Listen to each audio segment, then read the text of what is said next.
Clarisse had always been a woman everyone noticed. Beautiful, young, and full of confidence, she radiated an almost magnetic aura. In Abidjan, in the most expensive nightclubs, people only talked about her. They called her the boss, not just because she dressed like a queen, but because she acted like one. She walked in, she commanded, she chose. Rich men chased after her, women envied her, and she relished her glory.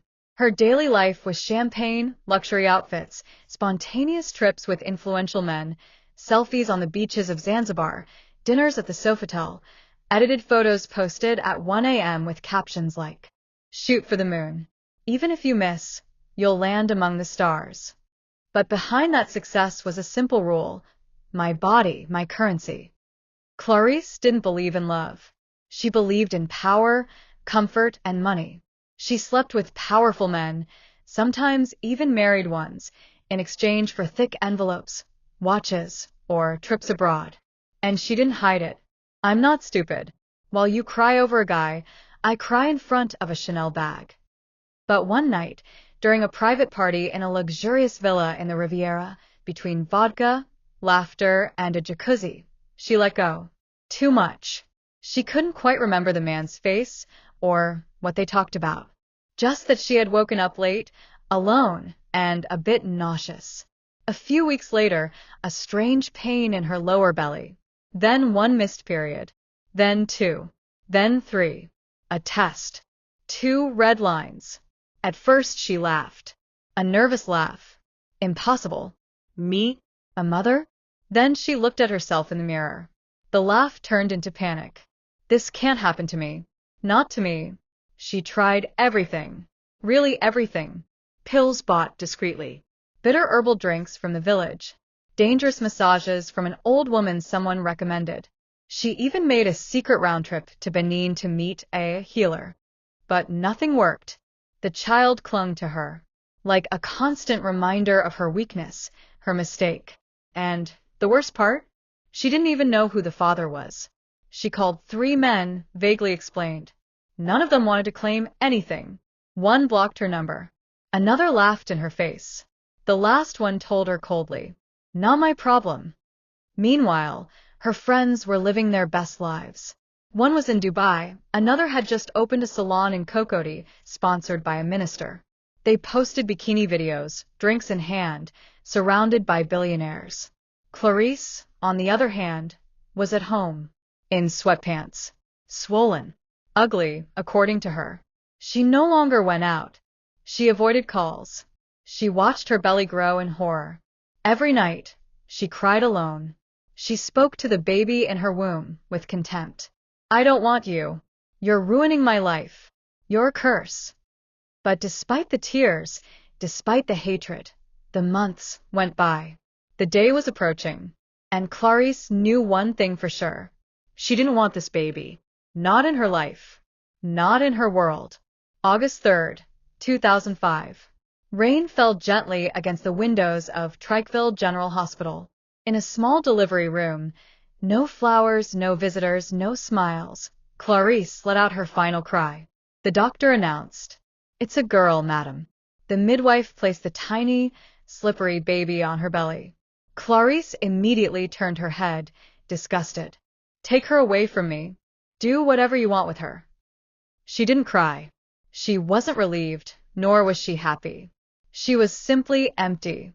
That day, in her eyes, she hadn't given birth to a child. She had expelled a problem, a burden, an obstacle to her life. She didn't want to name the baby. She didn't want to look at her. She just wanted to disappear. In another wing of the hospital, at the very same moment, fate was writing a parallel chapter.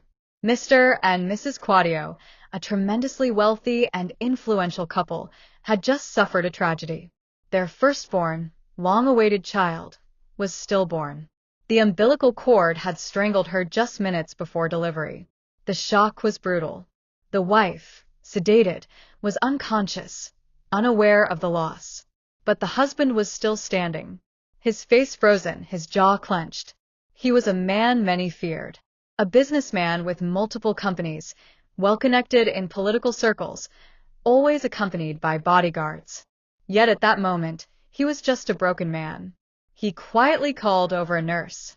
"Is there anyone here who doesn't want their baby?" The nurse hesitated, then slowly nodded. "There's a young woman, she said we could do whatever we wanted with the child. She even refused to breastfeed." The man asked to see her. Alone. He took off his soaked jacket, adjusted his gold watch, and walked toward Clarisse's room, guided by the same nurse. When Clarisse saw the stranger enter, she sat up, wary. But he didn't have the look of a predator. He had the presence of a man determined, almost desperate. He got straight to the point. "I won't beat around the bush. I lost my child today. A girl too. My wife doesn't know yet. And me, I refuse to leave this place empty-handed." Clarisse said nothing. She stared at him, half shocked by his chilling calm. "I'm ready to give you 1 billion CFA francs. In cash. No questions. No return. You sign here," he said, pulling out a stack of official-looking documents, probably prepared in advance. "And you disappear." The silence in the room was heavy. Only the beeping of a monitor broke the tension. 1 billion. Clarisse felt a rush of adrenaline in her chest. 1 billion? In an instant, she could already see the cars, the trips, the revenge on her girlfriends who had abandoned her.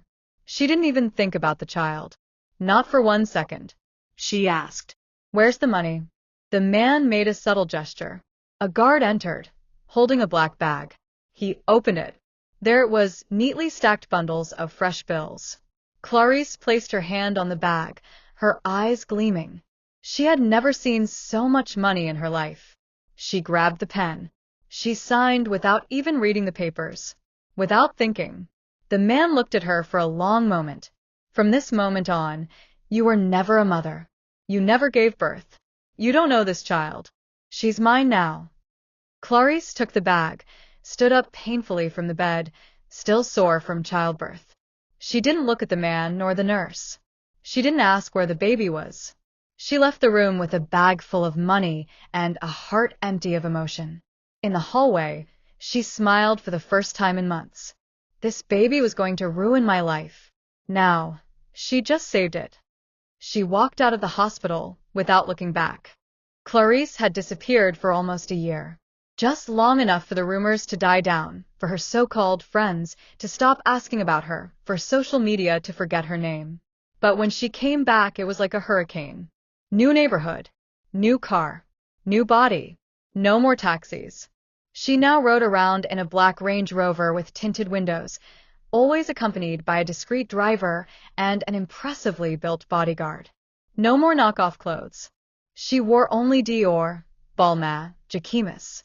Her slimmed-down figure, plump lips, sculpted curves, she was unrecognizable and even more magnetic than before. She launched a cosmetics brand, Boss Skin. Influencers couldn't get enough. Within months, the products flooded the shelves of luxury supermarkets and trendy boutiques in Cocody.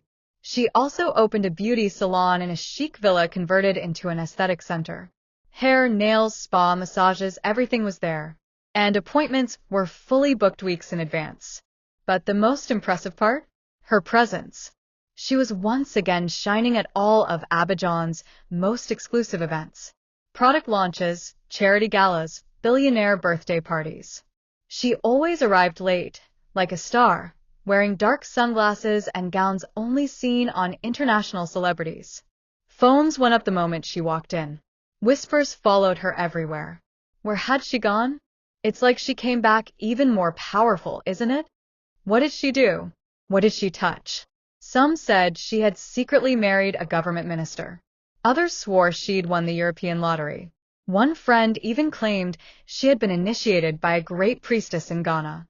But Clarisse stayed silent. When people asked, she would simply smile and reply, "I got a big inheritance. That's all." And no one dared press further, because her eyes said clearly, "You don't want to know." She now moved in completely different circles. No more parties in Abidjan. She dined in Assani, spent weekends in Lomé or Dakar, and vacationed in Marrakesh or Paris. The men who approached her now were businessmen, men of power. And she looked at them with distance. She already had everything she wanted. Clarisse had become a living legend, the kind of woman people talked about without ever really knowing, the kind they admired and envied, the kind they tried to imitate but never matched. But behind the designer sunglasses, the photo-ready smiles, and the champagne bubbles, one truth remained buried, deep, hidden. She had sold her daughter. And never, not once, did she speak her name. In 2025, Clarisse was 45 years old. Still beautiful. Still elegant. Still called the boss by those who only knew her from the outside. But inside, everything had changed. The fatigue didn't show through her luxury clothes, but it was there. Silent. Deafening. She had money. Too much of it, even. But the more the years passed, the more she realized that her wealth filled nothing. She had experienced it all. Parties, men, travel, trophies, appearances. Except for one thing. Just one. True love. She often wondered, in secret, what had become of the baby. She couldn't bring herself to say, my daughter. It was too heavy, too real. So she called her the baby. Sometimes, during sleepless nights, she asked herself if she would recognize her if they crossed paths. Then she'd tell herself no. 20 years was too long, and she hadn't even looked at her face at birth. One evening, she was invited to a charity gala for orphans. One of those events where people give away millions to ease their conscience.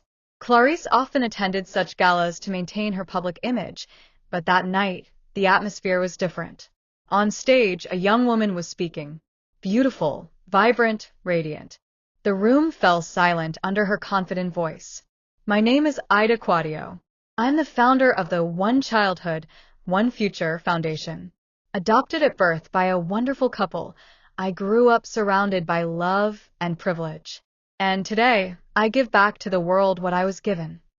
Clarisse felt something strange in her chest. A pain. A warmth. An unfamiliar emotion. She didn't understand. Her eyes were locked on the young woman. There was something familiar about her, a gesture, a spark in her eyes. And then suddenly, like a lightning strike, she saw the mark. On Ida's left arm. A birthmark. Brown. Shaped like a teardrop. Exactly the same as the one the doctor had shown her 20 years ago, right before she turned her head away. Exactly the same. The world stopped. The sound disappeared. Clarisse felt her breath catch. Her hands started to tremble. Her throat tightened. It was impossible. She stood up suddenly, tripped over a chair, and ran out of the building. The security guards didn't dare stop her. She fled to the garden behind the reception venue, fell to her knees, and vomited. Her whole body was shaking. The buried memories came flooding back. The hospital, the bag of money, the signature, the escape. She stayed outside for long minutes, frozen despite the heat. Then, after midnight, once back home, she spent the entire night searching. She typed Ida Quadio into Google. She read dozens of articles, watched videos, interviews. Everything lined up. Born in 2005. Adopted by Mr. and Mrs. Quadio after losing their own child at birth. No mention of the biological mother. But she knew. Clarisse knew what no one else did. She knew that this celebrated, respected, radiant young woman was her daughter. And for the first time in 20 years, she whispered into the silence of her bedroom. I'm sorry, Ida. After that night of truth, Clarisse was never the same again. She no longer felt hunger. She couldn't sleep. She spent her days watching Ida's interviews, rereading her articles, zooming in on that birthmark as if it might speak to her. The weight of the secret was becoming unbearable, and the more she got to know Ida through her public appearances, the more she admired her. So, Clarisse decided to act. She started attending every charity event where Ida would be present. Discreetly, from a distance, always dressed modestly, without extravagance. One evening, during an auction for a school, their eyes met. Clarisse felt a warmth rise within her. Ida gave her a polite smile. It was the first spark. Several weeks later, at a private dinner, fate, or perhaps destiny, seated them at the same table. Clarisse seized the opportunity. Good evening. I'm Clarisse. Oh, I know who you are. You're in cosmetics, right? Clarisse's heart leapt. Ida knew her name. They talked about ordinary things at first. Humanitarian projects, youth, Côte d'Ivoire. Clarisse was mesmerized. This young woman, so composed, so thoughtful, so brilliant, had everything. She carried grace, intelligence, and a rare light. As the weeks went by, they kept running into each other. They spoke for longer periods. Clarisse grew attached. She laughed, but inside, she was bleeding. One evening, while they chatted on the terrace of a hotel after a gala, Clarisse looked at her for a long moment and softly said, "You remind me of someone I once knew. Someone I lost." Ida gave her a compassionate smile. "Do you have children?" Clarisse looked down. "It's complicated." Then, another night, unable to hold back any longer, she placed her hand on Ida's arm and whispered, "You have a mark on your arm. It's the same as mine." Ida frowned. "Excuse me? Are you all right, Madame Clarisse?" Clarisse felt her heart explode. Her body stopped obeying her. She dropped to her knees. Tears burst out. "I'm your mother. I sold you. At birth. For money. I was young, lost, selfish. I'm ashamed. So ashamed. But I couldn't live with this secret anymore. I watched you grow from afar, without you knowing. Forgive me. Please forgive me, my child." The silence was deafening. Ida stepped back, shaken. Her face betrayed panic, confusion, pain. You're talking nonsense. You must be tired. I'm going to call someone." "No, Ida. Look at me. I'm your mother. The mark, it's the same. The day you were born, I didn't even dare look at your face. But today I know. I recognized you. And I'm proud of you, even though I don't deserve to be." Ida stood frozen. She didn't cry. Not yet. But something in her eyes had changed. A crack had opened in her carefully built world. Clarisse remained on the ground, shattered, awaiting a verdict she knew she deserved. Ida disappeared for several days after the revelation. No messages. No calls. Clarisse thought she had lost her forever. But deep down she understood. She deserved nothing. She had simply dropped a bomb into a well-constructed life. A week later, she received a discreet summons to a medical office. Ida was there, cold, composed, dignified. 2 DNA tests had been conducted. Both confirmed the same thing. Clarisse was indeed Ida's biological mother. No yelling. No dramatic gestures. Just one sentence, sharp as a knife, spoken in a calm voice. "I am who I am today because you abandoned me. If you had kept me, maybe I would never have had this life. Maybe I would have grown up in poverty. Maybe I wouldn't have become Ida." Clarisse tried to speak, but Ida raised her hand to stop her. "I don't forgive you. Not today. Maybe never. But I don't hate you either. I can't hate the woman who gave me life, even if she also gave me away." Clarisse felt her heart break a second time. But she didn't cry. Not this time. There was no room left for tears. Only emptiness. Ida stood, picked up her bag, and walked out without looking back. From that day on, their bond remained suspended, fragile, silent. Clarisse continued her life in her grand salons, her luxury clothes, her high society dinners, but everything felt hollow. Wealthy, yes, but deeply empty. Ida, for her part, continued her rise. She became a respected public figure, an inspiration to the youth, a symbol of success and commitment. Sometimes their paths would cross at galas or conferences. A glance exchanged. A nod. Nothing more. But in that silence lingered a memory. A story no one else knew. A past they both carried. And within that silence, perhaps a tiny flicker of hope. That one day, a door might open, even if only halfway.